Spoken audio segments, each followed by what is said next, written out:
G'day and welcome to the first edition of the Footy Show. 21st season of existence. Welcome back to Turn It Up. You can only hear the conversation in the break. The wait is over, and let's kick it off now. Oh, look at that! Siddleton has scored! It's farewell! These women are creating history. The crowd roars! John Sedona! Maybe God has come to Marathon. Champagne Rugby League, and Walsh comes rampaging onto the ball! Clearing, who punches through the middle.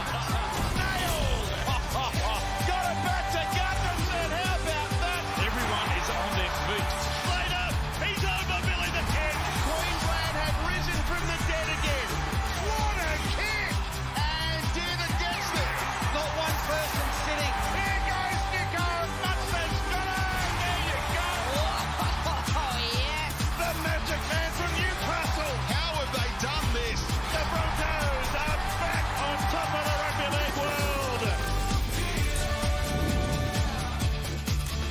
Yes, hello and welcome to the Sunday Footy Show, and a big happy Mother's Day to all of the beautiful mums, grandmothers and wives watching at home. Hope you got spoilt this morning and hopefully we can bring a smile to your face. No doubt we will with these legends. Good morning to you, Brad Fittler. Happy Mother's Day. Yeah, thank you. Did you Christine, happy Mother's Day. spoil Marie this morning as well? Yeah, she gets spoiled every day. Yeah.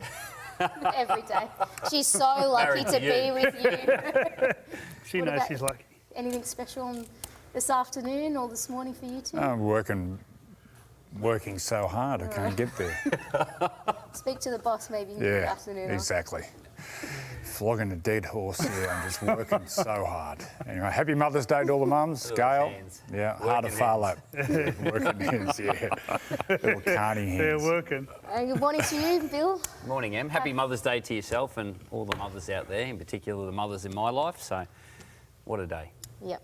Hope you all have a magnificent morning. Freddie, you can start us off with our salutes today. Here we go. This goes to Thursday night's game, the Dolphins and Canterbury. And I've got to say, I don't think I've ever seen a team emulate their mascot quite like the Dolphins. Think about a dolphin in the ocean, effortlessly just gliding through, power, speed.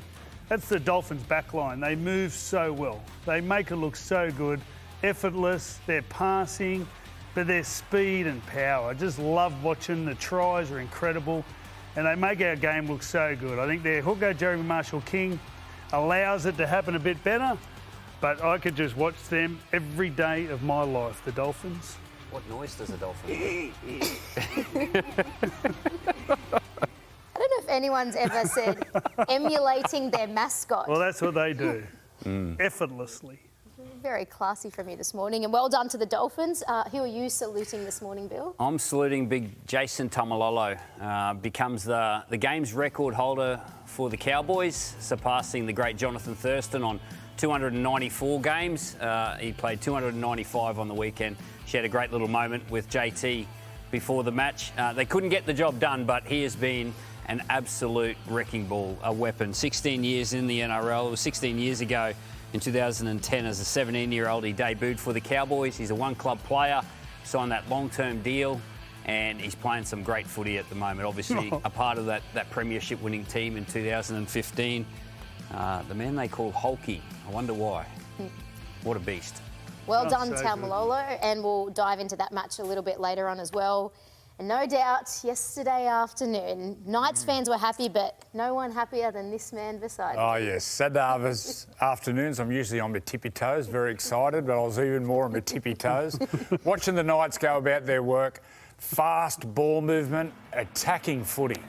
I was quite sceptical in the off-season with Kalen Ponga and Dylan Brown and Fletcher Sharp playing in the halves, but I don't think no team's adjusted better to the quicker ruck and the speed and the room than the Knights. All out attack, their wingers, Dominic got 2, Greg Marju got 5 on the left, and they just dismantled. Kalen Ponga is beyond a superstar. He is incredible. But the Knights have got strike all over the park. On the left, you've got Bradman Best and you've got Greg Marju, and on the right, you've got and Don Lucas, and on the right, you've got players like McEwen and Gagai. But this bloke here, he's out of this world. He is absolutely out of this world, Kalen. When he gets space and he comes around on those sweep plays, you can't stop him. But then the beautiful hands, catch, pass, Greg Marju on the end of it, the beast. he was just rolling in 5 tries. So well done, Knights. Great to watch. Yep. Rolling into Magic Round. Another day game for them, so look out. Yep, there's been some incredible attacking footy so far this weekend. So let's take a look at the results from round 10 so far. And it all started on Thursday night when the Dolphins, as Freddie said, were emulating their mascot. The Roosters are on a real roll at the moment. Mitchell Moses, the hero, they spoiled the party. The Eels for Jason Taumalolo and the Cowboys. Ponga and the Knights on fire, as we heard. Freddie can't see him. He's trying to do dolphin movements. So when he's on camera, he can do it again. The Rabbitohs without a stack of stars were incredible. And the Seagulls, Fosball is a real thing. Big win, 36-4 over the Broncos. So, Bill, take us through the ladder as it stands so far. Well, and there's been a few teams that have caught my eye over the last couple of weeks, in particular on the weekend. The Rabbitohs sitting in 4th position. They are flying. They emulated that performance down in Melbourne a few weeks ago. The Manly Seagulls under Kieran Foran, they're up to 5th. The Dolphins, I think the Dolphins can win the comp. They're just sitting outside the 8, and as to Joey just spoke about the Newcastle Knights, they're flying at the moment. Big game this afternoon. 8 months ago, the Canberra Raiders, they were sitting on top of the ladder and the minor premiers. Now they take on the team sitting on top of the ladder, the Penrith Panthers. So I think it'll be a belter this afternoon. Yep, and all of the coverage will be from 3 p.m, live and free, right here on your home of Rugby League, Nine's Wide World of Sports. Bring it on. Time now for our Sunday roast, and the big news yesterday afternoon, tough for the Cowboys and tough for the Maroons as well. Tom Dearden has a syndesmosis injury. He's going to need surgery, so he'll be out for 6 to 8 weeks. Kalen Ponga heard of the news live in his post-match media conference. Let's take a listen. We found out before your game that Tom Dearden's going to be out for 6 to 8 weeks with a syndesmosis injury. So, you'd put your hand up to play for Queensland any day of the week, I'm sure, but in any position? That's pretty bad. I feel for Tommy. That's pretty bad. He's been playing good footy. I feel for Tommy. I know how hard he works, how much he loves his footy, how much he loves Queensland. He's going to be shattered. I think Queensland's going to be shattered. You can see the raw emotion from Kalen Ponga and Billy. Yeah. I mean, no doubt you felt the same when you first heard the news. I mean, yes, devastated for Queensland, but for Tommy individually as well. Yeah, you can see the care that Kalen has for his teammates and how much it means to Tom. And that's where my heart went straight away, is to Tom Dearden. I know, what footy means to him and how much he puts into it. It's a tough old game, isn't it? It is a brutal old game, and they're the breaks. And unfortunately for Tom, he's going to have to undergo surgery and fix that ankle injury. Hopefully he's back sooner rather than later, but it looks like a 6-week period and really tough for him. But yeah, that's just the way the things go.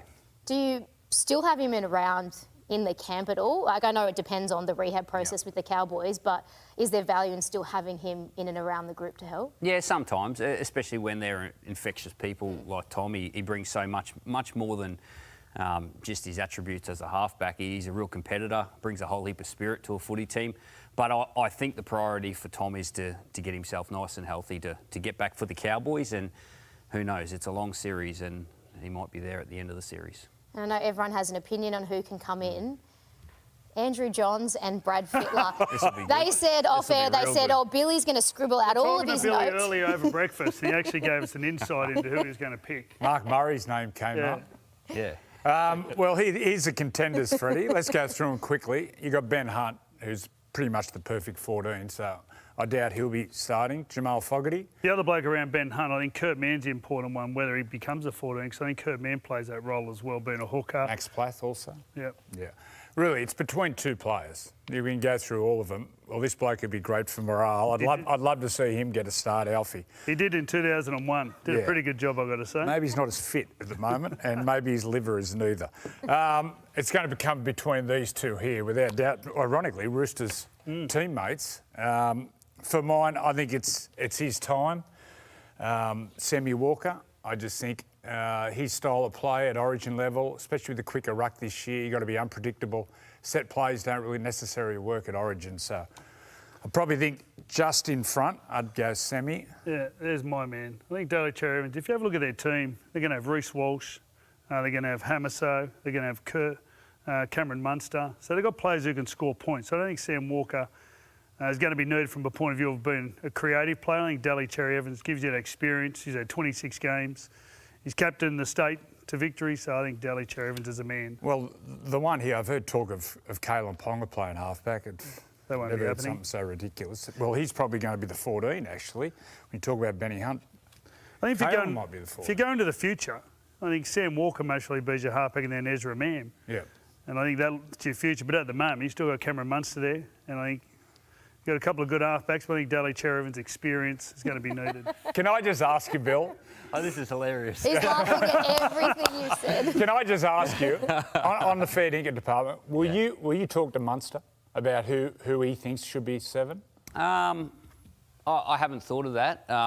Probably not. I don't think it's his decision. I think it's the decision of the coach and the selectors. I think that's probably a burden on someone else to put that on them. I think we're well equipped to make that decision for the team and for Queensland. The one guy that I will say that's in contention on that screen that'll definitely be in the camp will be Alan Langer. So he'll definitely be in there somewhere. I don't know if he'll be wearing a jersey, but he'll certainly be in there. Can you room him with the new halfback? Okay, just another quick one. Does it change the way you're going to attack now without Tommy Dearden at 7? Yeah, look, I think whenever you have a shuffle in a team, you have to adjust to the strengths of the person you're putting in there, and you have to adjust to the way the team plays. I think it's a mix. I think whoever plays in that jersey will have to uphold the standards that the previous person has left it with, and at the same time you build your game around what your best footy looks like, and that comes down to the strengths of your players. So, look, there's a round and a half to go. You know, players are playing today, players are playing next week, and we'll sit down next Sunday night and build Queensland's best footy team. What about from a point of view of numbers and positions, talking about numbers 6s and 7s, we'll look at players across the whole competition at the moment, so interchanging. Dearden's one of them. I think you picked him as a 7 playing 6. How do you see that at the moment, especially with someone like Ezra? Yeah, I think now more than ever the game is adaptable, and players are playing positions that they're playing multiple positions. So you have a look at the likes that the Knights are playing, and the way that they're playing at the moment, they're all runners. So I think you need to be a run threat, and there's more than one way to play the game. There's more than one way to think about the game, and we'll be adjusting to the best thing for Queensland. So do you want us to clip that up for That'd the be selectors? Great. Yeah, be amazing. Sure. I'll come in day 1 at camp. Okay. All right. I'll ring you with Alfie. Alan Langer. Langer Cologne. Good stuff. You can come on back over. Remember that? We're going to move on to some Third-degree burns. other big news from today. Actually, in the column from Danny Weidler in the Sydney Morning Herald, that the Bears are very likely, it's not confirmed yet, but to get some kind of dispensation to be able to help them sign players. So what should that look like? Should it be come in terms of third parties? Should it be relief maybe for some marquee players? What do you think? I think they need a marquee player, a big signing, like Jerome Luai. I think they should get 50% off 2 marquee players on the cap, so they can go out and buy two spine players who are world-class players. And if they get 50% on each of those players, they can offer, bigger money and get them there. Well, they're the players that they're missing at the moment. At the moment, they've got some real solid first-grade players like Tyron Wishart, Nick Meaney, Scott Sorensen, Liam Henry. They're building a team with a good work ethic and some good standards.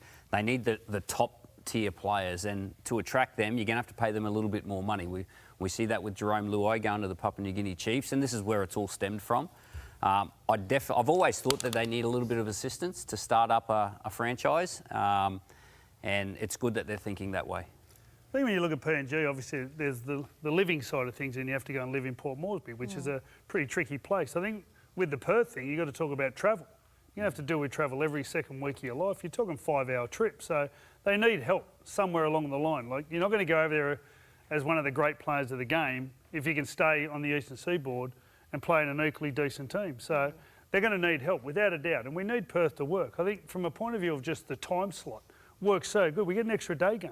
So even that in its own, I think benefits the game unbelievably. So they do need help. I don't know how they're going to do it. It's interesting the game owns them at the moment. I think that's how it works, and they're going to pass it over to members at some stage. But, yeah, definitely need help. Great stuff, and hopefully there's more news tomorrow, maybe on 100% Footy, when we might get Bracey v Gal 2.0. Did you catch that? They didn't have a fight last week, did they? Eddie reckon Brace's teeth would pull up after getting punched in the head by Gal. He'd go in for the scratch. I back Brace. Yeah, He got fired up. Brace would be in reverse. He'd be wearing braces. I don't think a mouth guard would fit over those choppers. Oh, It looked like a tyre. A couple of elephants died for those choppers. Oh, it was unusual to see, but Munster's been to his dentist, actually. Be nice. No, we love you, Brace. Looking Looking forward Origin to- 1. Wow. Freddie's going to get him. Anyway. okay. Anyway, we might take a break before we keep gibbering. There's lots more coming up here on the Sunday Footy Show. We're going to recap a big Saturday night of results for the milestone man, Jake Trbojevic, there at Brookie. Lote Tuqiri, the dual international, is our special guest on Turn It Up. And a little bit later on, Zach Bailey sits down with the PM of PNG, James Marape.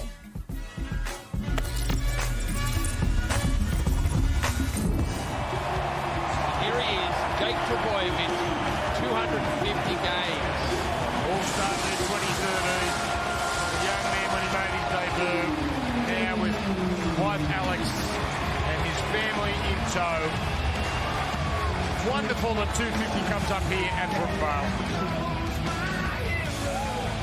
Yeah, he'd love a win to go with the 250 games, wouldn't he, Jake Trbojevic? Manly victorious at Four Pines, 32-4.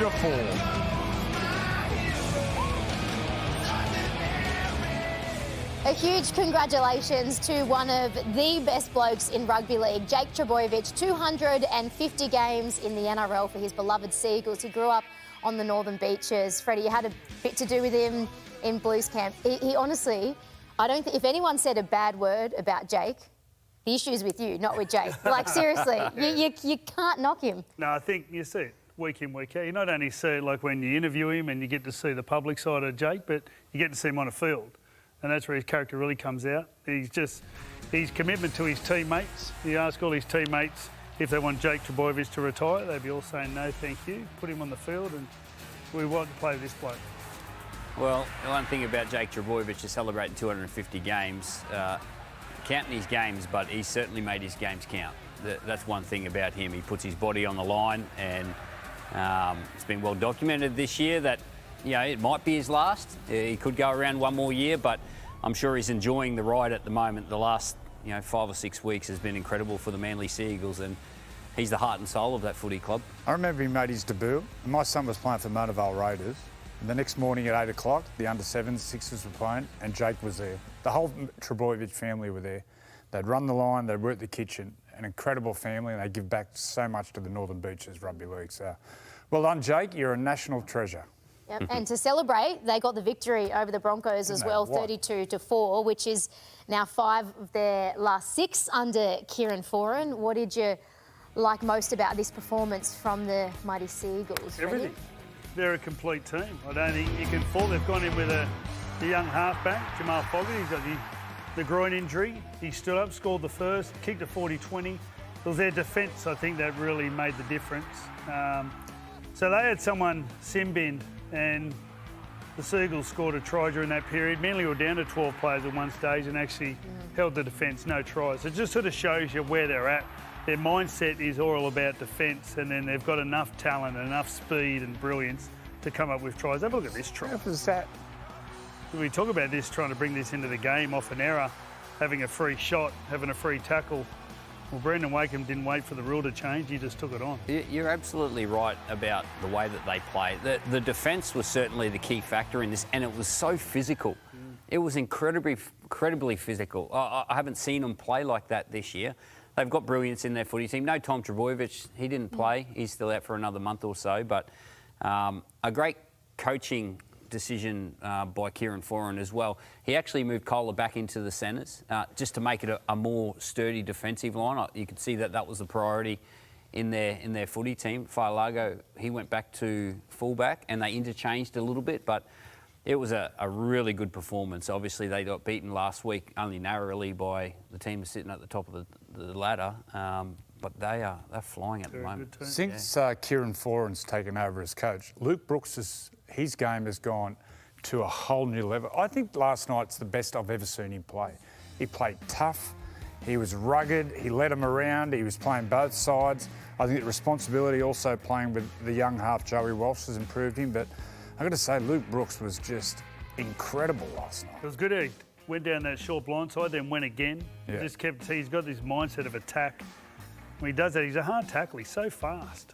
At the moment, the decision is made for Kieran Foran, which is what his halves look like through injury. But at some stage, there's going to be a decision have to be made. What happens between the three going into two? Oh, Joey Walsh will go to 14. Yep. He's got to bide his time there. Look, it's a good headache to have for Kieran because he's got depth there, but he's got competition. So they'll be all on their toes, working hard, all of them.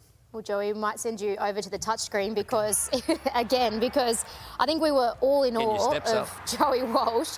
19 years old, only his second game of first grade, and there was the try, the 40-20. You can see how confident he is, right, Freddie? I'll tell you what they did miss. I thought Jason Saab should have come up with a catch at one stage. They kept kicking to him. He's one of the tallest blokes in the team. If he becomes a weapon in the air, Jason Saab, that gives them another point of difference as well. So he needs to take that as a bit of a challenge, Jason Saab, because all of a sudden, they have attacking threats everywhere. Yep.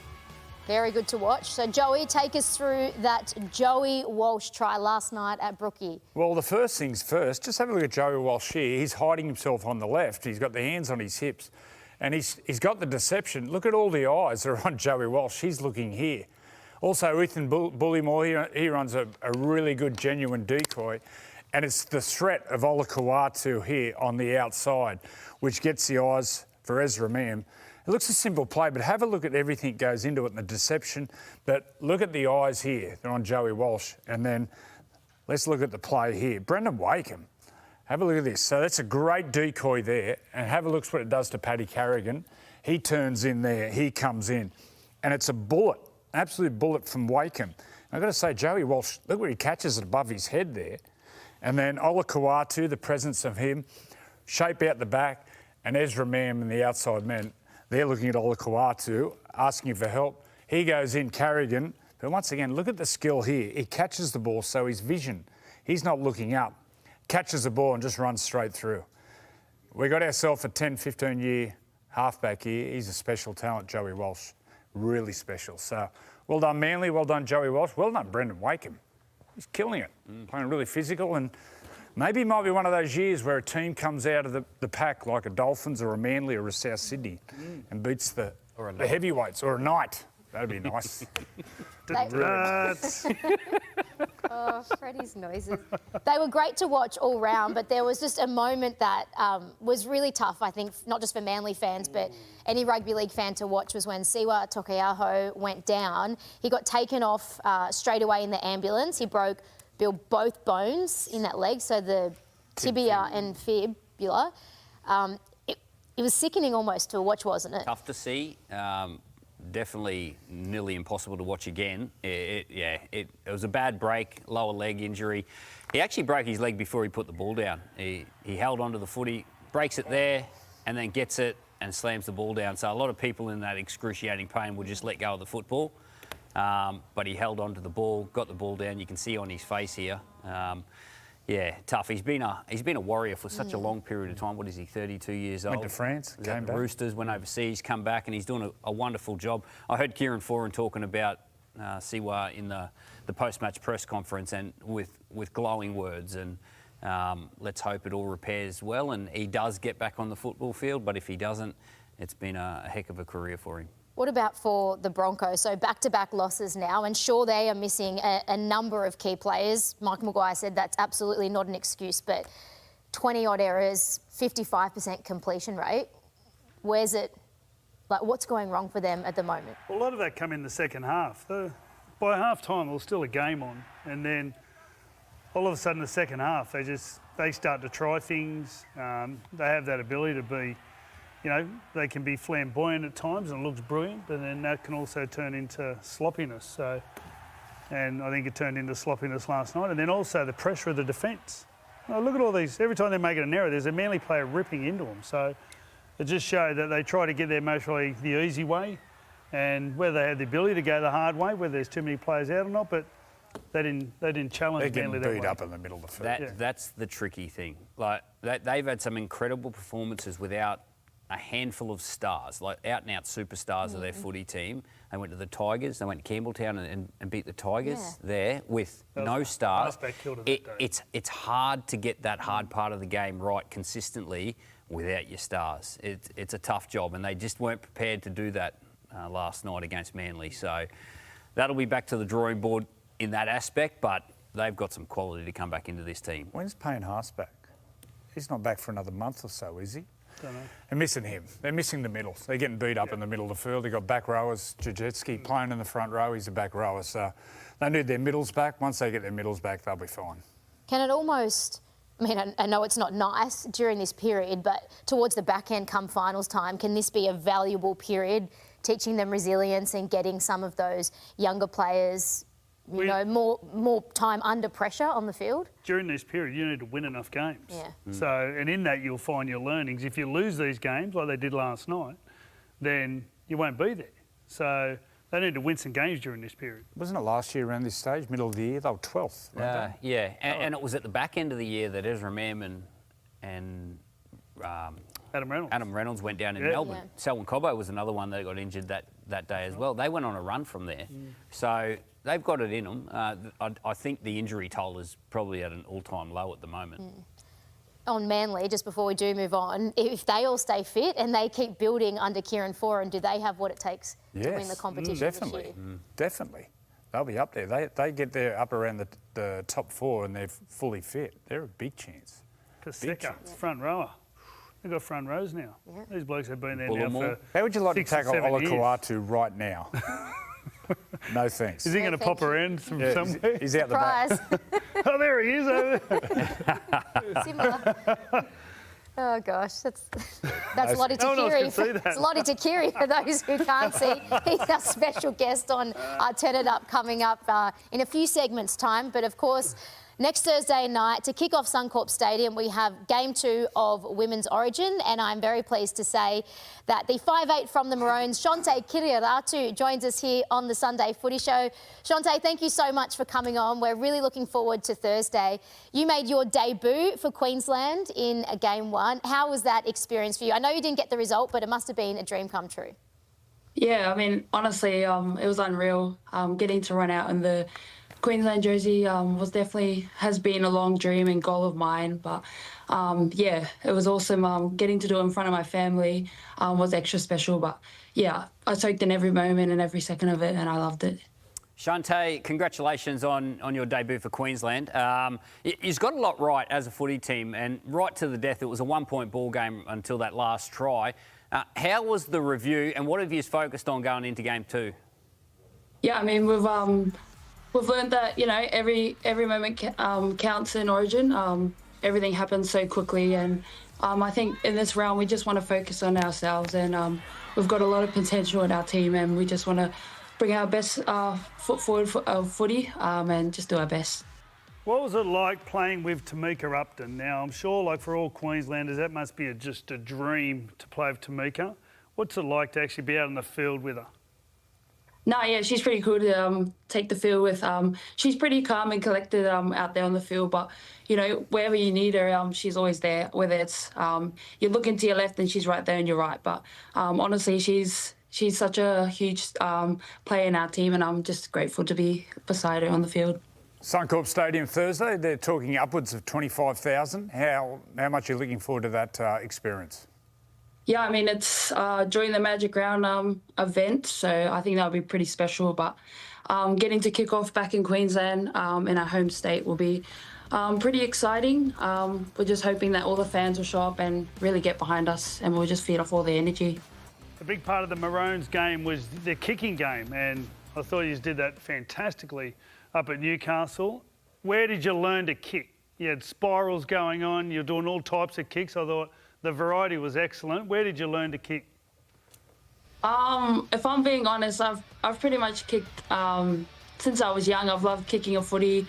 Even when I was playing touch, I'd always get told off for kicking a footy. But no, I've just always loved to kick the footy around. And yeah, when I ever get the chance to watch the NRL boys, I definitely take a look out of their games.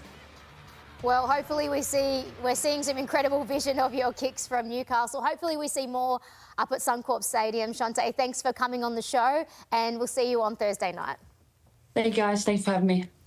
Don't forget, Women's Origin 2, live, free and exclusive right here on Nine's Wide World of Sports on Thursday night. All right, stay with us here on the Sunday Footy Show. There's still plenty more to come. We're going to relive that epic field goal from Mitchell Moses up in Townsville on Friday night to spoil Jason Taumalolo's party. Lote Tuqiri is our very special guest on Turn It Up, the dual international. But as we do head to the break, a very special story from Zach Bailey, who headed over to PNG during the week.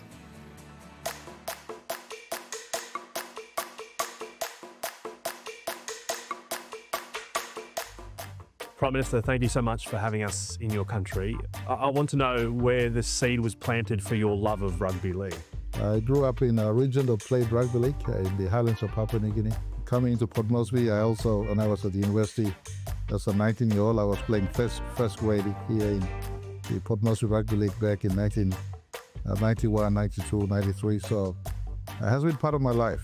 But the power of sport and rugby league to gravitate this country into one focal point is the reason why we in this conversation on Chiefs in NRL in 2028.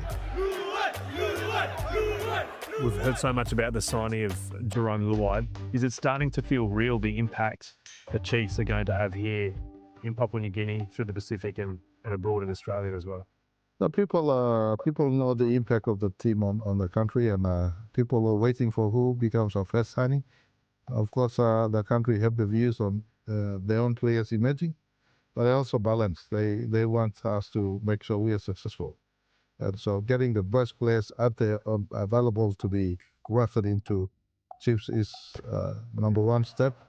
And so they're happy with Jerome. They're also happy with the coach. So happy with the progress thus far.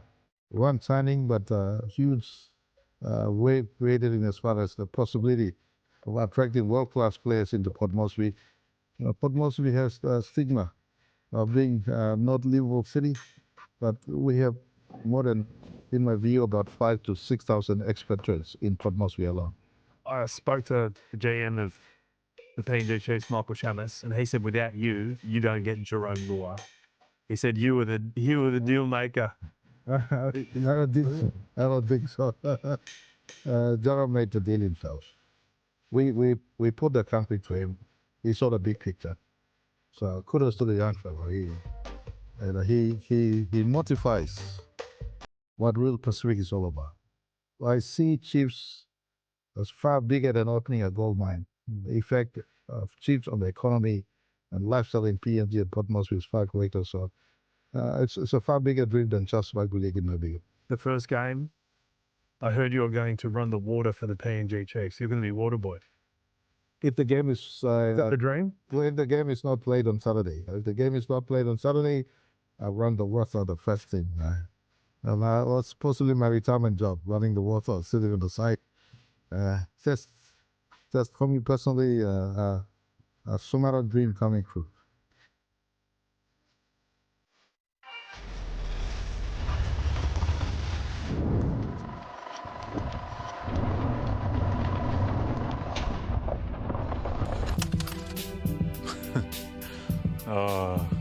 I think this would have been one of the earlier times I played footy and enjoying spending time with my friends. That was a big Pacific Island competition back in Auckland. I think that was the first time I ever put on the Tongan jersey. The move happened just after I turned 13. Caught me by surprise, obviously going from a bigger city to a small country city at the time. Yeah, it was pretty big. I didn't go with my parents, and I had my brother with me, and we just went over there and backed ourselves and trained hard and got a bit lucky with making a few teams. The confidence I got from this, and it helped me massively. You know, if I was a 16-year-old who could make an Australian schoolboys team, brought me one step closer to my dream, and this is, funny enough, this was the dream, getting the debut and playing the NRL. A capacity crowd. Felt like a blur, to be honest. First 2-3 years I was in Townsville, I was sitting in the old stadium. They had a hill there that here I was still in high school, lucky enough to run out alongside some of the greatest players to ever wear the jerseys. And the Cowboys are in. Jason Taumalolo. A beautiful trip down memory lane for Jason Taumalolo. On Friday night, he overtook Jonathan Thurston with 295 games, the most capped Cowboy of all time. A couple of Cowboys legends there as well, Matt Scott, Matty Bowen. So well done to Taumalolo. I know we touched on it a little bit earlier in the salutes from Bill, but it was an incredible achievement. And Todd Payten was filthy. He said they showed a lack of respect towards their milestone man, but no doubt, despite the loss, this would have been a really, really special night for Jason and his family. Yeah, I think as a team, though, I don't know what happens to them. They seem to score so many tries, the game gets so open that they just allow Parramatta too many opportunities. But he's just been brilliant. He really has. You know, you go back to the days when they won grand final, 2015. He was awesome. You know, he used to run 200-300 metres a game. And I've got to say, this year he's playing as good, I think, as I've seen him play in a long time. So he's been great to watch. There's not many middle forwards that have won Dally M's. Jason Taumalolo is one of them. That's an incredible achievement back in 2016. He's on that long-term deal and he's coming towards the end of it, but he's playing some great footy. Todd Payten needs to be really careful of how he reviews this game, I feel, because what makes the Cowboys so great and so dangerous also lost them the game. It's just finding the balance to it. You can't be throwing the baby out with the bathwater for this performance. I know there's disappointment in and around, you know, the milestone and losing the game the way that they did, but have a look at some of these tries here and the way that they scored them was the exact way that it all fell apart for them. So they just need to be really careful of how they review it and how they move forward, because you don't want to lose everything. Tommy Chester, he'd be on your radar too, Bill. He's a good player. He's tough. He's had a lot of injuries, hasn't he? Yeah. I think he's come off an ACL repair last year and, yeah, getting his opportunity in the centres. Their outside backs are their real strength, and the way that they use the football and connect and play fast, and they're a tough side to play against. And, yeah, it just sort of came unravelling in the end. They just pushed it a little bit. It's just the balance they got to get right. A resilient performance from the Eels, considering the players that they had out. And, I mean, their fans would have been, the heart rate would have been going crazy right at the end, Joey. Mitchell Moses misses the conversion that could have won them the game, but as cool, calm and collected as ever, slots the field goal, as you expect from a superstar number 7. He set up the try. He went to the blind side and set up the try. So he come up with a couple of huge plays at the end of the game. Your big money halfback. This is why they're paid big money, is to get them home. And it's great acting there from Mitchell. But even though the team's been struggling, I think his form has been really good. And he'll explode in Origin. Looking forward to that. Considering the injury, especially to Iongi. He's the player they're missing at fullback. But, good signs. They lost some forwards too. Like Hopgood. It's hard work. And as we mentioned about the Broncos, you see some, every now and then Parramatta come up with a performance where they just get a bit battered. They get run over and the scoreline doesn't look pretty. Well, one forward that made his presence felt was Junior Barlow, and it wasn't through a big hit or a big run. Yeah. It was the charge down. Well, it wasn't even a charge down. He got a fingertip to, was it a Jake Clifford field goal, and just pushed it wide enough to hit the post. That was a huge play. That was moments before the Mitchell Moses field goal. A bizarre finish. Yeah, bizarre. Mitchell Moses kicks a field goal in Golden Point. Should be game over. They forced them to take the 2 points after that. It was a bizarre finish. Yeah. They got it right. It's in the rule. They got it right. And as you would, it's 2 points. You imagine being sitting on 8th and 9th and all of a sudden that 2 points made the difference. Could be the difference at the end of the year. Could be the difference. You'd rather it on your side than their side. Yeah, and there's unicorns out the back. 2 points at the end of the year, one of your best. Well, I'll tell you who has a lot of points after the weekend. The mighty Newcastle Knights. 44-10 it was over the Dragons. Bill... Fast footy. Yeah. Powerful. They're powerful. Yeah, they attack well. They put a lot of energy into their defence. Don't worry about that. This man here is playing some great footy. They're finding space for their outside backs.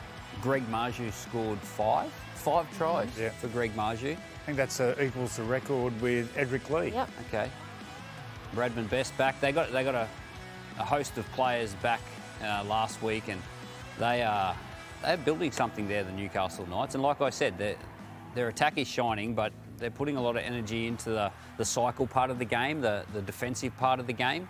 They're all working together. It looks like they're a tight and happy group. Did you see this coming, Joey? Yes. I thought they'd really roll them.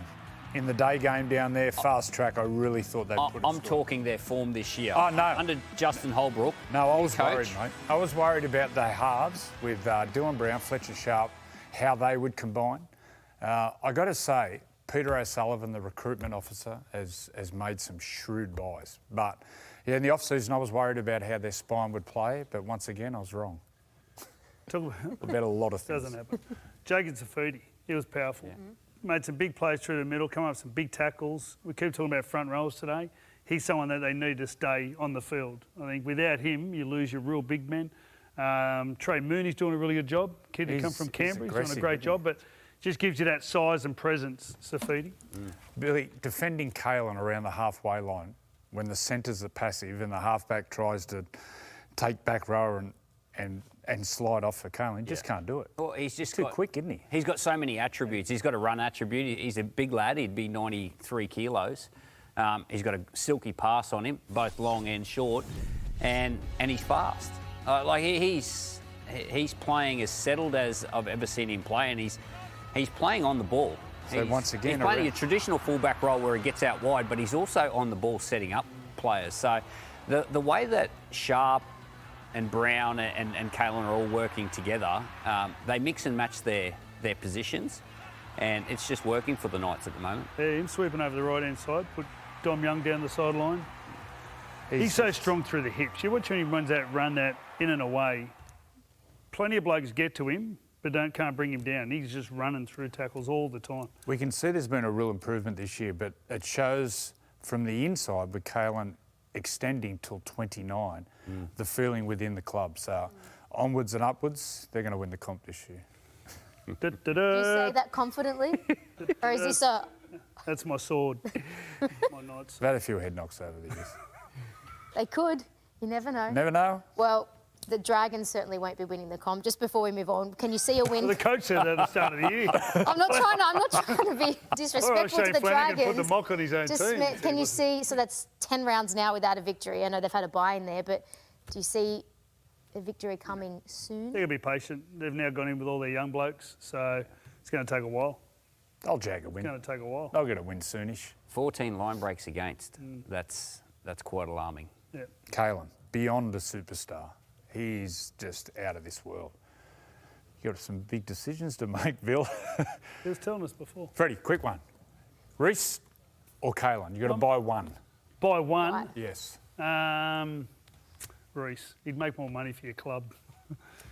Get him all on your about money, aren't you? You're all about money. If I'm running the club... You just like... You're not even on Instagram. What? No, I know. No. But if I was running the club, I'd think they're as good as one another. Kalen's not a bad marketing tool either, let's be honest. I'd buy Kalen. Yeah. See you, Reece. Surprise, surprise. Joey went with Hang Kalen. out together. Owner, key player. You'd run off him. Go and get a loan and get them both. Anyway. If the Perth Bears Let's see what... They get 50% deduction. Yes.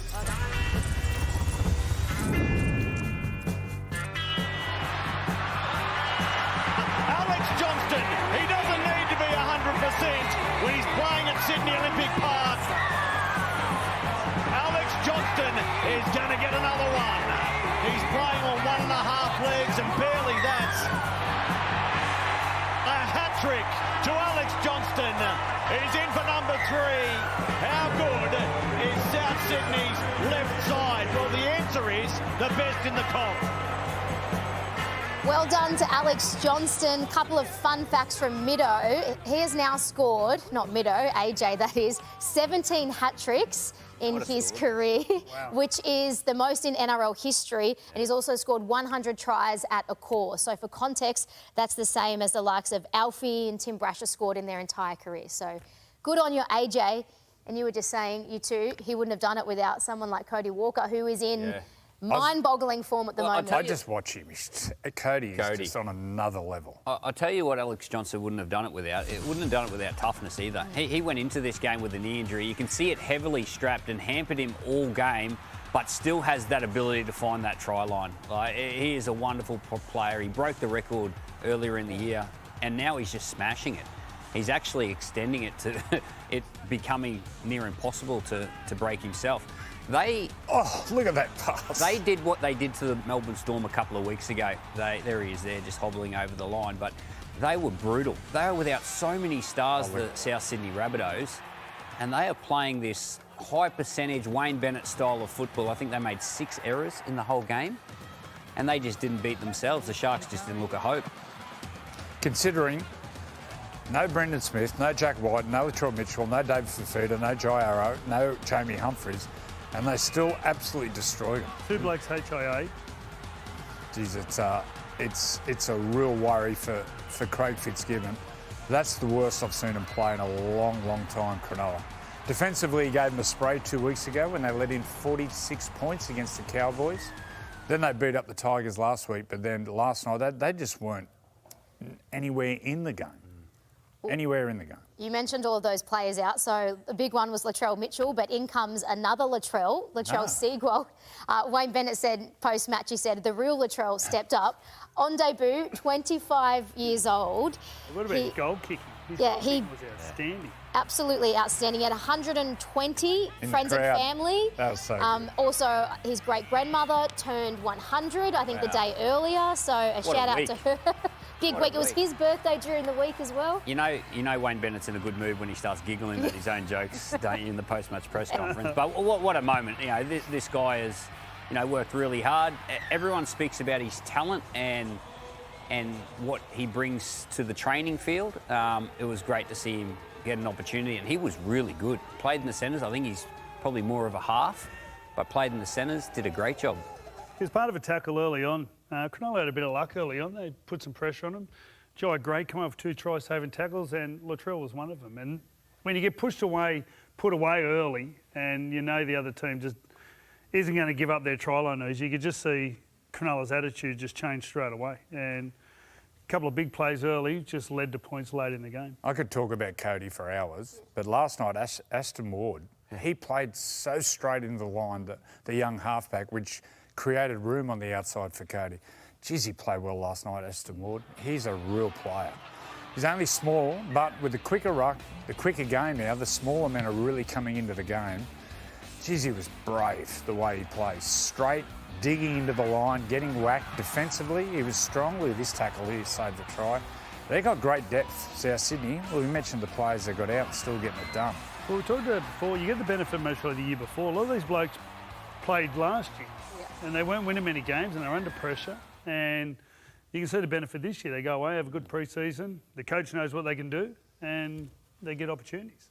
Great stuff from the Bunnies and great win on Friday night from the Roosters over the Titans. But there was a controversial call, the Rabbitohs try. And as you can imagine, Titans coach Josh Hannay was not happy after the match. Listen, we've already had some officials come and tell us that it was the wrong call. So I don't know how, you look at it, you slow it down. I was looking at the same picture. So I don't know how I just don't know how you get that wrong. You say it didn't impact the outcome, but how do we know? So here it is. This is the live angle, and then we'll see some replays that the bunker obviously would have seen. Do we agree, Freddie, it was not a try? Rabbitohs had the soupy grip stuff on his wrist there, and that was holding the ball somehow. I think we all agree it was a no try. The fingers come away from the ball, and that was certainly an error. Look, the Titans, I can understand their frustration, and the scoreline certainly didn't look like this impacted it. But as Josh Hannay said there, how do you know? The Titans score first, it's 6-0. All right, then that happens. The Roosters come back in 6-4. They score another one, which I actually thought the second one was a no try as well. It was an obstruction. So, I thought the first two were obstruct. Yeah. So the Roosters go into half-time at 10-6, leading 10-6. It could have been 6-0 to the Titans. I thought they played really well, the Titans, and then they just went away with it. So this was it here. Daniel Tupou, he taps the ball back, and Tedesco catches it on the inside of him, and then Tupou obstructs Kinney to get to the ball. I think if Tupou taps it to the outside, it's fair game. But it's back on the inside line, and then he runs around, and Kinney's obstructed to get to him. So a little bit of luck to the Roosters. Look, they're playing some really good football at the moment, but the Titans, I can see why they would feel hard done by in this game. Congratulations, young Zane Harrison. He went well. Fantastic. Yeah, his kicking game was nice and controlled. He gave him a real chance. It was awesome. Yeah, leave him there. They've struggled for a halfback for so many years. I watched him in the trial, impressed, and then last night, as you said, well, not last night, a couple of nights ago, I thought his kicking game was spot on. Made his tackles. The other one was Reece Robson. Thought that was his best game. Good. Getting out from dummy half, exploring, set up a nice try down the left-hand side. He's getting to that good form coming into Origin. Titans just cannot nail their half chances. And what epitomised that, AJ Brimson got in the clear and just dropped the ball cold, poor AJ. They just need to nail their half chances. If they do that, then there's a big chance of winning games. Interesting few weeks ahead for the Titans. Stay with us here on the Sunday Footy Show. Still lots more to come. We're going to chat Women's State of Origin, which kicks off Magic Round on Thursday night. Lote Tuqiri is coming on Turn It Up, and we're going to preview an epic one this afternoon from 3 p.m, the Raiders and the Panthers.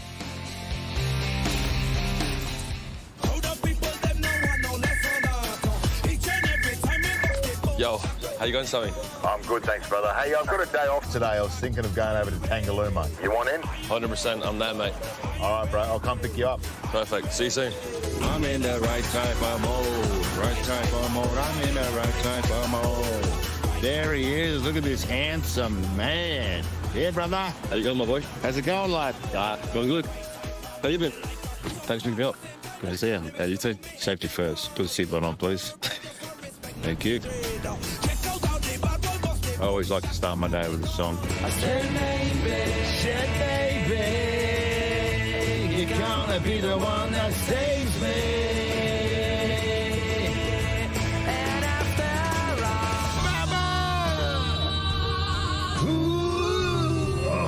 Wow, I haven't warmed up properly. Yeah, it's with me. Now listen to this song.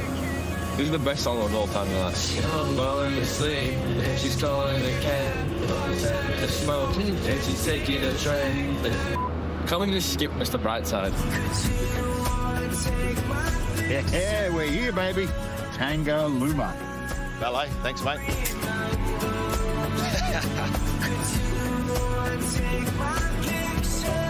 Now, I just want to know, like, I want you to cast your mind back. This is not the first time I picked you up. No, it's not, yeah. Obviously, you picked me up when I was 14. Watching you play, I was a fan. And little kid. Yeah, my uncle lost the car there, and then you pulled up in your flashy car, beeping the horn. It wasn't a flashy car, mate. It's just a ute. No, it was a flashy car.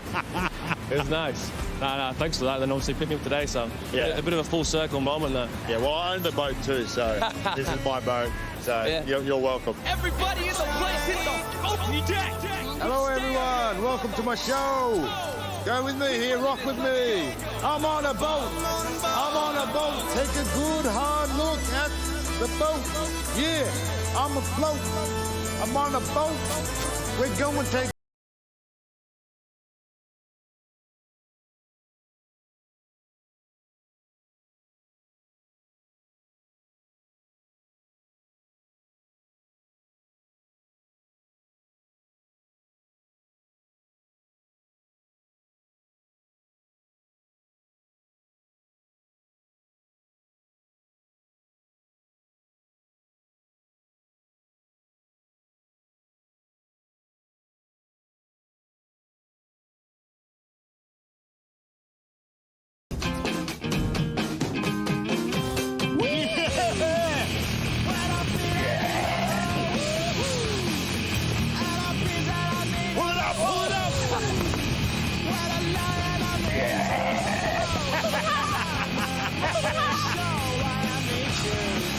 Yeah, bro.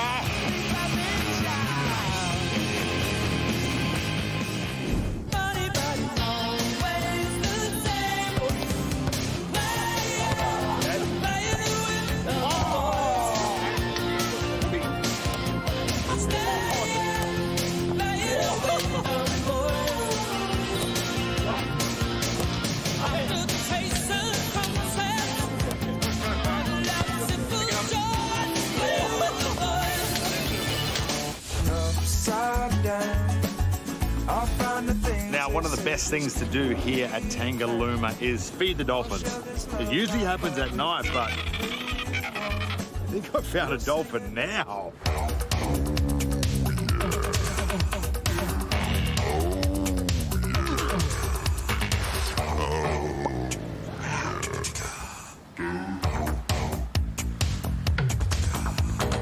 What a man, what a man, what a man, what a mighty good man. Yes, he is. All right, mate. It's dolphin feeding time. Oh, yeah. Dolphin clap. Herbie, what a day off it has been here at Tangalooma. You got one last song in you? Of course I do, mate. All right, let's go. Thank you. Let's go. All the best.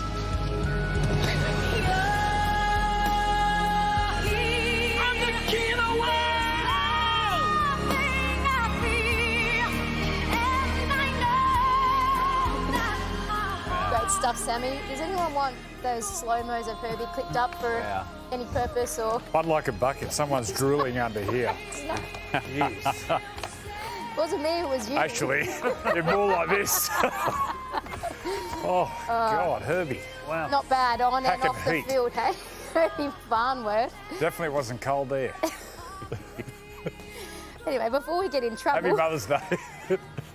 How good were the Dolphins against the Doggies? Herbie and all of his teammates. I mean, we touched on it a little bit earlier, but I love Salty pulling out the Champagne Rugby League in the commentary, and I think Cam had one where he said, "That's not a try, that's a party trick." It was entertainment galore the whole night. I love watching the Dolphins, the way they play. So fast out wide. And as Billy says, I'll back that up. They get hit form and have luck with injuries, they can definitely win the comp.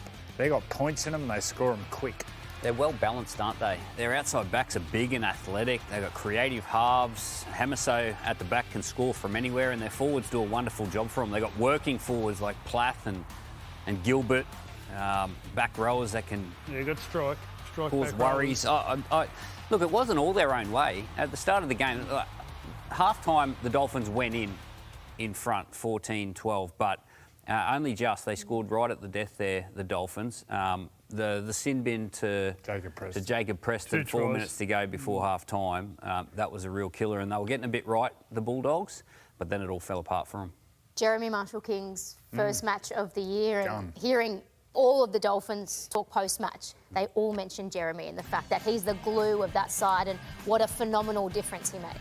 Well, Max Plath, I thought, was warming to the position. He had a really good game last week, but you just show once you get an experienced player in there, he was on there for a minute when they scored the first try, and then they scored 7 tries in 50 minutes. He just gives them so much more control. He's got that great bit of deception that you just need, especially someone like Katoa. Katoa he lines up sort of defender A and B, and if Jeremy Marshall-King can get some of that attention, it makes all those spaces so much bigger. So I think you watch the difference with Izzy Katoa over the next sort of couple of weeks. But, yeah, he just brought a level of stability around there and just made them all a little bit more dangerous. They are so dangerous off Katoa and Nikorima. Now they have a point of difference of danger right at the ruck, whether it's Marshall-King running himself or putting players into space off dummy half. That's the evolution of this footy team going forward this season, because they're already dangerous everywhere else. Now they're going to be really dangerous around the ruck. Scary to think what they can do in season 2026. All right, of course, the countdown is on to Women's State of Origin 2. It kicks off Magic Round next Thursday night up at Suncorp Stadium. So 4 and a bit days. Very much looking forward to that one. Freddie, we were on the sideline for that match, first one up in Newcastle. It all came down to the death. Jessie Southwell got a field goal, and then the Blues got a late try. Tiana Penatani-Gray is out with an injury, but pretty settled lineup for them. Do they play a similar style? Is there anything else you'd like to see from the Blues in Game 2? Yeah, well, I think there was a great ambush by Queensland. It was a really tough mentality they went with. They kicked really well. They chased hard. And I think it took a long time for New South Wales to get control. The 2 try scorers were front rowers. So there wasn't much going on. And I thought for New South Wales, who have got this great attacking team, when I was watching from the sideline, I think the pressure Queensland put on them, they just sort of got into this mentality of, you know what, let's just do what they're doing. They never got back deep enough to get the ball, their centres, and I just felt like we fell into the trap of playing like Queensland. I think we needed to get back off the ball and back ourselves to spread it. For the Maroons, Bill, so, I mean, not many expected them to even be that much of a chance in game one just because of the difference in experience, but they put up an incredible fight. They were in it for, 60 minutes of the match, and it's hard to write off any team that has someone like Tamika Upton in it. Yeah, I'm sure they did. Yeah. I'm sure they didn't get surprised by how they played. And the one thing that I thought they got right was their defence. I thought they were physical in that first half. And Freddie's right. It took a long time before New South Wales, struck level on the scoreboard, and they've got to do that again. It's hard work, and they've got to have that focus again. I just thought they let themselves down at the start of the second half with some errors and just not completing their sets, and that gave New South Wales the opportunity to get down there and barge over with big forwards. So they'll learn from that. I think this game will be a much more spectacle, given the fact that the girls have had a game under their belt now. They haven't played for about 6 months, so game under their belt, second game, I think we're going to see a little bit more football played up there at Suncorp. You confident the Blues can wrap up the series? Yeah, dry weather up there, fast track at Suncorp. I think, as Bill said, one game in, a bit of that rust gone. And no Ali Brigginshaw and no Taryn Aiken really hurt Queensland, so I think New South Wales will be winning. Yep. They do have Tamika Upton, and they've got plenty of stars. We're going to have a preview show, the NRLW wrap, that is from 9:30 p.m. Wednesday night. So Alana Ferguson on that one, and Greg Inglis will be our special guest as well. And then the game exclusive, live and free here on your home of Rugby League 9's Wide World of Sports. Now, Romy Teitzel, she's the glue really of this Queensland side. Everyone that you speak to talks about her energy and how infectious she is. So as we head to the break, let's take a little bit of a look at her journey to the top grade. Oh, I know where I get the lanky legs from. Oh, that's so special, hey. He had to do a lot of things other than play footy, and I think that's what that middle photo probably really sums up is he ran a few butcher shops for my grandparents back in Tully at the same time as playing for the Cowboys, and we speak about commitments now that we have in our game, and you look at what they probably had to do and did it for us, did it for, I guess, the memories, but also to be a rugby league player and the love for the game. 4 tries, wow, that's where we're very similar. Don't score many tries together. That is my first game of playing State of Origin in North Queensland. It was big for me because I got to play for the first time ever in front of a lot of family and friends that hadn't seen me play rugby league, and it brings it into perspective how much it means to me but means to them, and yeah, it was really cool. I got to play in front of some family that probably won't watch me play rugby league again. Teitzel with a try for Queensland. I just think that when you get to put on this jersey, you play for a lot more than yourselves, and that's probably something that was instilled in us coming from a hard-working small town. I don't think anything compares to playing State of Origin. It's all I ever dreamed about. I don't want to stop doing this.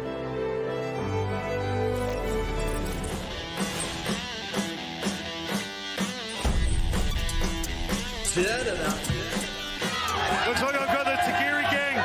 We've got young Samson, Mossy, Lote and Tuqiri. How you feeling, buddy? I can't believe it, mate. I'm still cloud 9, buddy, so just soaking it up, mate. It's good to see the family in the crowd now and got the boys here, mate. This is what you work for, it's what you play for, as you know. To do this at the end of my career, mate, it's unbelievable. Welcome to Turn It Up, Lote Tuqiri. Naashi, how do you say your name in Fijian? Lote Tuqiri. You got to roll the R. Yeah, I know that, but English isn't my first language, let alone Fijian. What are you up to now, mate? Mate, I'm just in Brisbane looking after the family, mate. Helping out a recruitment firm called Agri-Labour Australia as well. Helping out the Fijian/Pacific workers come over here and, you know, make some money to send home and build a new life for them. So, pretty good, something close to my heart. What about footy? Are you still involved in the game? Not too much these days. I watch it. I watch you blokes on the weekend commentate.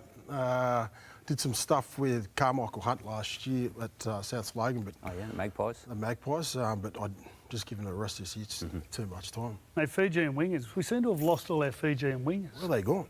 Where's French rugby. Sivo. French rugby. Sivo. Unvalu. Yeah. Yeah, Sammy Radradra. Radradra. We've got a fair few. Korobidi. You played with a few. Korobidi, yeah. Sisawanga. Yeah, a couple. So there's a big appeal, obviously, for Fijian wingers or Fijian athletes to go to French rugby. How does that system work, do you know? No, I don't, but I think it's just a clear rugby union. They probably brought up playing rugby union their whole lives. And I think the French, a few of the clubs have put in academies over there now. So I think it's straight from Fiji, straight on a plane. Get cold in the middle of France somewhere. Do you reckon we could do more for rugby league in France? In Fiji? 100%. I watched some of the Coca-Cola games, which was on last week. So like what can we Petro was trying to get a New South Wales Cup. Yeah, they're in. They're in. I think they're in the Ron Massey Cup. I think Kaiviti Silktails. And they're going all right. I think they're an under-20 team or something like that, or 23, I think they cap it at. And they're going okay. I think the game in Fiji is growing. And I think there's guys that'll play there now that are homegrown, and you'll see them in the World Cup at the end of the year. So part of that Pacific investment, when you talk about PNG and everyone talks about the money, money's going to Fiji, money's going to Samoa, money's going to Tonga. So it's a whole Pacific concept. Pacific Ice Sports Program. And it's great that, Big Brother in the Australian government helping out those Pacific nations, and, we feed off that with some of the sporting programs, which is great. Speaking of Big Brother, you came into a Broncos team with a lot of Big Brother, like a lot of superstars. What was it like at the start of your career coming into an environment like that? Is there a salary cap back then? You were supposed to come up with it, Bill. That'd have been good. Yeah, but Still playing. Bill, I think, as you know, you grow up in Brisbane, you see all those blokes play. I watched all those blokes play Origin and everything like that. And obviously watching new blokes play as well. And then going into that environment and training with these blokes. And the amazing sort of squad that they had there. I couldn't fault sort of anyone. They showed me how to be a professional, and Wayne was a part of that as well. Obviously training hard and playing hard with a big man as well. In those days, you'd have a great set, you kick down field and they go, Lockyer, Sailor, Tuqiri. All of a sudden you're on your own halfway line. What about if you had to pick your best Bronco player you ever played with? Oh, there's a few, but I played with Blake. That you blokes played with and against Darren Lockyer. I reckon he's probably number one. How quick was he? Yeah, we just glided over the ground. I didn't think he just ran as fast as he had to at times. Sort of give him a ball on the out, ball on the back, and then he just sort of glide around and just sort of put you away, or you just drop under him and he's just bamboozling defences. Well, the memory of Darren Lockyer that I have vividly in my mind, I was at Lang Park the last State of Origin, and you were involved in this play. He's got it on the first kick return, and Lockie put you through the hole, and then you give it back to him, and he scored within a minute of the game. That was my first game for Queensland. Amazing. I think it was Brett Cremorley, the New South Wales 7 that night. I don't know where you were, Joe. I did my knee that year. You come back second game? No, that's why we lost. Freddie Town or something that second game. But, that was amazing. That was first touch for footy in an Origin environment. And just, having the crowd of, that Lang Park, hearing the boos, bringing up, watching this your whole life and then actually being a part of it. It was about Mark Hughes trying to tackle me there. I tripped myself up trying to step him in the back there. So, all great memories. What do you make of the team at the moment, this man coaching? Yeah, I don't know. What are we going to do for a 7, Bill? Oh, here we go. No. We'll work something. We always say that. We always work something out. It's a review. We'll always work something out. We had Alfie in there earlier in the show, so. There you go. No, I think whoever building the selectors pick, they always do a job for Queensland. What about the game now with the 6 to goes and the big scores? Would you like to be playing now? Yeah, I don't know. As a back, definitely. Yeah, as a back. I reckon Billy would have bloody killed it these days. Like there's so much open space. 6 again. I reckon I'd probably would have scored another 50 to 100 tries. It looks like the early 2000s again, that sort of footy, where it's attacking team using the ball laterally. So good. Yeah, I'm loving it. Yeah. I'm loving the attacking play. I know it's a game, obviously defence wins games, but watching these teams put 50 points on a weekend, just enjoying watching footy and the way they're playing with that shape. The Tigers are playing some good footy. Latrell Mitchell. How good's he was? Mate, guns. Early 2000s, you're winning comps, you're playing State of Origin for Australia. You decide to go to rugby. What enticed you to go over there? There was a few paper bags. Couple of dollars? I'm not going to lie. It was actually pretty big. I wasn't on too much money at the Broncos then. Yep. We had a salary cap in Brisbane. the Roosters. You look to your left, not your right. And then I knew at some point I'd go over. I'd watched rugby in my whole life. My father played. And I'd done everything that needed to be done from a sort of tick-off point of view. I'd won a premiership. I played State of Origin. Played for Australia with these two over here. So, you know, that was the sort of next thing. And the Rugby World Cup was on in Australia. So, you know, I think there's another one next year. I think Mark Nawangatuwasi is probably going to head back. Angus is going back? Angus is going back. Yeah, Zach Lomax has a chance? Yeah, Joseph Suoli's over there at the moment. So they'll have a fair squad over there. They're pushing players to get back into that squad. Because you got beat in the final, didn't you, by I England? got beat in the final, mate. I scored the first try. That was off the bomb, yeah? Off the bomb. I was there that night. Yeah, off the bomb. Bernie Larkin put it across. The thing is, we didn't even practice that whole week to do that. He just put his hand They still don't do it. Yeah. They were doing it for Israel for a while when Izzy went over. They were doing it for Israel. And they've got to do it for Suoli. Yeah. How hard was it to go from league, you played your whole life, and playing union? Was it difficult to learn? As a outside back, it's pretty similar. It just transfers straight across. The one bloke I'm impressed with who jumped ship was Brad Thornton. Like as a forward. Well, he did it a couple of times, went back and then come over. That game is totally different in that pack, in that ruck. It's I don't know what they're doing. Still don't know what they're doing. What about this, Lote? Yeah, Embrace, mate. So you're doing a charity thing, mate. Yeah, Just we're walking 50 kilometres before the first game of Magic Round next week. There's a chase. How's you going to go? You're going to go 50k. Mate, you got a skateboard? Vaseline will be out. So we're doing a route through the city, botanical gardens and what have you around Brisbane. And then we're going to go walk into the first game. Before the first game, I think it is the Sharks versus the Bulldogs on Magic Round. And then there's a whole heap of personalities going to be doing it as well. I hope we have ex-players as well. This is all for? All for Embrace for mental health. We're raising funds for everyone to get free mental health support. How have you been? Like, you know, a lot of people talk about a lot of people retire differently. Yeah. You know, how have you been? I haven't been too bad, but I know at different parts when you finish, you know, there are low points, and to have something like this there to sort of help out, and I think there's a lot of guys who sort of need that help. I've just sort of gotten into it lately that, you know, having a chat to sort of anyone, calling up your ex-mates, ex-teammates, or, you know, going to have a beer with them or a coffee with them, I think is really important. I think our generation probably doesn't do that as much as the blokes that are coming through now. They're a lot more aware about mental health, and Embrace is doing some great things. On the other side, the game's actually put out a past player health screening service, so any ex-player can go and just get on the website and just check it out. You can go through, you do a screening, you'll answer a lot of questions, and you get put through to different professionals that can go a bit further if you need to. So the game's doing something really good there. Okay, thanks for coming on. How do you say it again? Lote Tuqiri. Yep. Sounds better than That sounds good. Thanks, mate. Thanks for coming on, mate. Great chat. Embrace.org.au, I think. You can. Good stuff. Stay with us after the break. We're going to preview Sunday's game coming up. Let me know.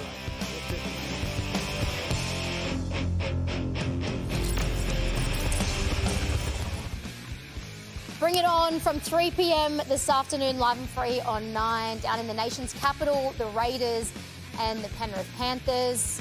I mean, no one would have forgotten the miracle in Mudgee from last year, but it's an interesting one. The Panthers, Freddie, they've still only lost the one game, but the Raiders get Hudson Young back. They get Ethan Strange back as well. So it's playing at home. Yeah, tough one to pick. Yeah, when I think of these two teams, I go back to the 90s grand finals against Canberra. So it's a great rivalry with these two clubs. And I just feel Penrith. It's hard to back against Penrith. You just see Penrith give an 8 every week. You know what you're going to get. You know what you're going to get.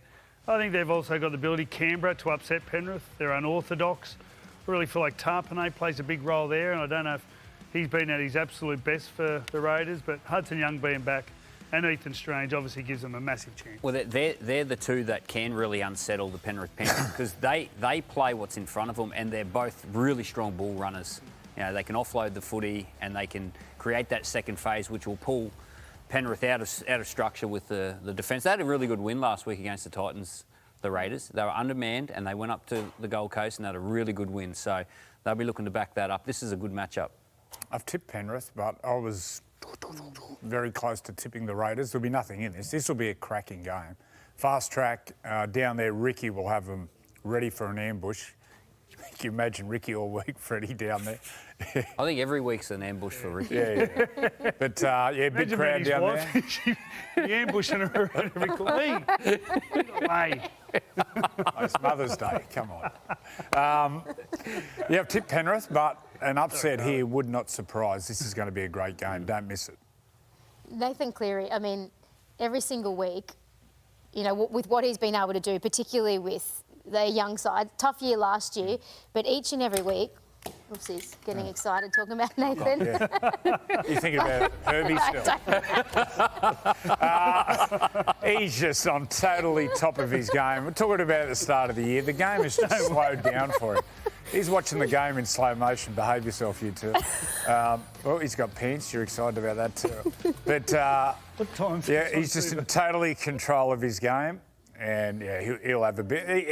He's the reason why I'm tipping Penrith. Nathan Cleary will get him home. Yeah, and he will ask more questions to the edge defence of the Raiders than anyone. I think Matt Timokau's got a big job defensively. He's had his worries defensively on an edge. So if he can hold his gloves up, Matt Timokau and Sebastian Kris, they're the ones that they'll be questioned. All right, got my pen back, and Freddie's pass off is coming right up. So we see you in just a sec. Welcome to the passing competition, so no bloody arguments, you understand? No foot fault there, Greeny. And a 10. No pressure, Luke. This is one of the more important things that happens here on a Sunday, understand? Oh, beautiful. Rounds of applause.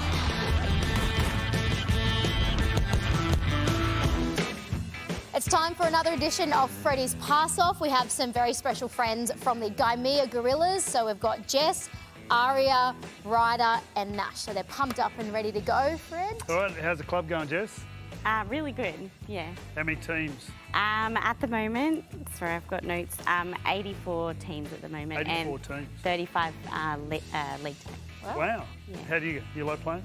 You're playing in all-girls competition? Yeah. You like tackling? Yeah. All right, must be brave. Should be playing in Women's Origin one day. Lote, you're first up before the kids have a go. Let's see if you've still got it, Kids, spread out. We're going to get these Help balls. collect the balls. Ready? Alrighty. Over this side. Timer going. 3. Who do I have to beat? Everyone. 2. You're a Queenslander. We go. beat everyone, Lote. Oh. 4. Yep. Quicker. There you go. Quicker, Lote, quicker. There we go. 2 in a row. Yep. Oh, watch your head. Kids, Big side. That's him, Lote. Yep. Here we go. 15 seconds to go. Yep. Ready. Quicker, Lote. Oh, you've missed the ball. The ball got in the way. There you go. You've had him some Carla or something. 3. Well done, Duh. 2. Ready. One more. 1. Swap sides. Yep. Swap sides. Yep. Bill. Yeah, Yo. Throwing. Yep. Oh, yes, Lote. Okay, here we go. Oh, yes. 15 to Keep go. going, Lote, Let's keep go, going. Lote. Yo. Show us you've still got Keep it. going. 10.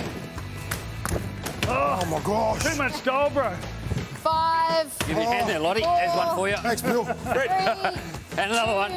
Yeah. 1. Ah, good finish. Count that. He lipped in. Oh, Count that upstairs. We're going to get the Thanks, balls brother. back in. All right, kids, grab the ball in the Kids are bucket. up. Go on, kids. another kids, let's go. 20 seconds each. The Gorillas.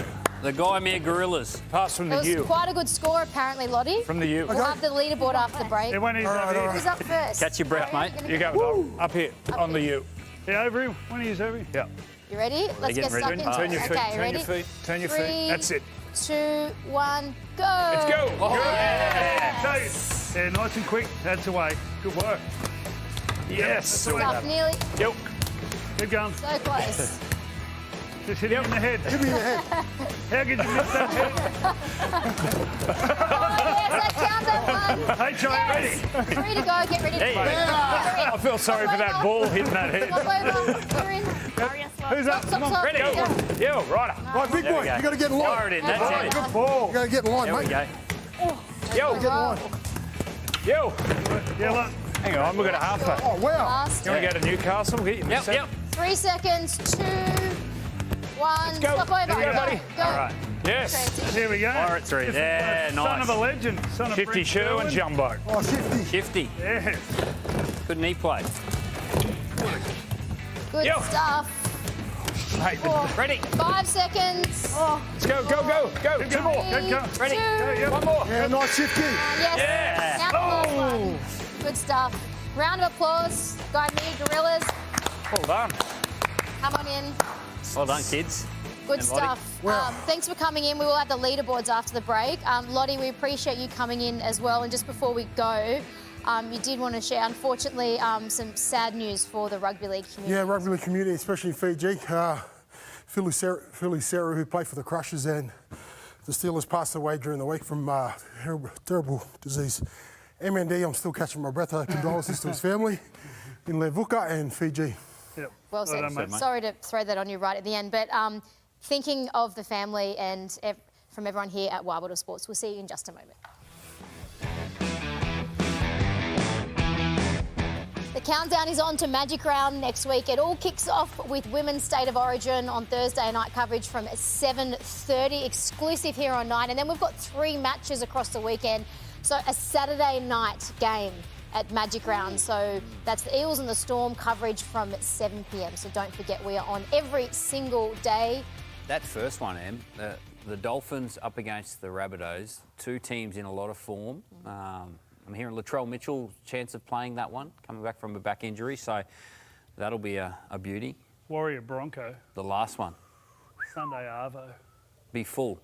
It'll I remember the Warriors a couple of years ago or last They year beat Penrith, didn't they? when Tuqiri Yeah. kicked that ball Yeah. from the sideline. The atmosphere at Suncorp was unbelievable. That's right. They got him behind the goal line. Yeah. They do it every year, the Warriors fans. So they'll create some atmosphere this year again.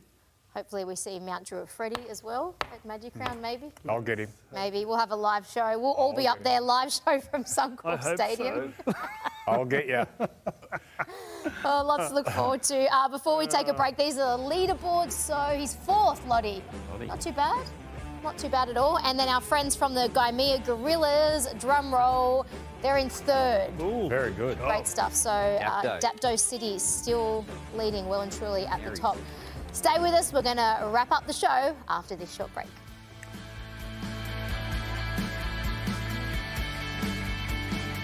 Don't forget to check out the Stories of Origin podcast wherever you do get your podcast. Nathan Cleary is still available. The one with Billy comes out on Monday. NRLW Wrap from 9:30 p.m. with Alana NGI on Wednesday night. Oh, lovely. Aww. Thanks, Andre.